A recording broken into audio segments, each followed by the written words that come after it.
Hi hello नमस्कार. आपण पाहिलं होतं की मागच्या भागामध्ये मी 2 प्रकारचे सारण बनवून घेतले होते. हिरव्या मिरचीचं आणि लाल तिखटचं. चवीनुसार त्यात मीठ पण ॲड केलं होतं. त्याच्याच मी आता ह्या पापड्या करायला घेतल्या आहेत आणि ह्या पापड्या मी रात्रीच्या वेळेला फॅन खालीच करत आहे. दोन्ही माझ्या मुलांना मी झोपी घातलं आणि ह्या पापड्या करायला घेतल्या, कारण मुलगी लहान आहे आणि तिच्यासमोर असे उद्योग करणं शक्यच नाही. मग ह्या पापड्या खूप सुंदर होतात पुरी मेकरच्या साहाय्याने आणि फुल फॅन केला होता, त्यामुळे लगेच सुकायला लागल्या होत्या. आणि सकाळच्या वेळेला मात्र यांना मी उन्हामध्ये वाळवून घेतलं आणि त्याच मिश्रणाच्या मी चकल्या करायला घेतल्या. कुणी कुणी यामध्ये ना साबुदाणा ॲड करतं, पण मी यामध्ये अजिबात काहीच ॲड केलं नव्हतं आणि तरी पण खूप चिकट आणि सुंदर कुरडया येत होत्या. त्या अशी तुटातुटी पण होत नव्हती.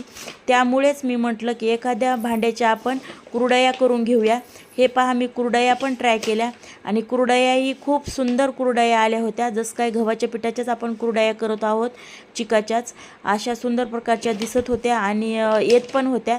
आणि अशा प्रकारे मी हे टोटल माझं 7 किलोचं मिश्रण होतं.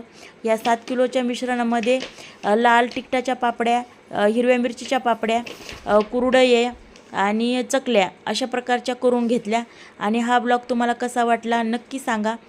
कमेंट्स करा, शेअर करा, लाईक करा आणि तुम्हाला जर का असेच नवीन नवीन ब्लॉग बघायचे असेल तर सबस्क्राईब करा. यानंतर भेटूया पुढच्या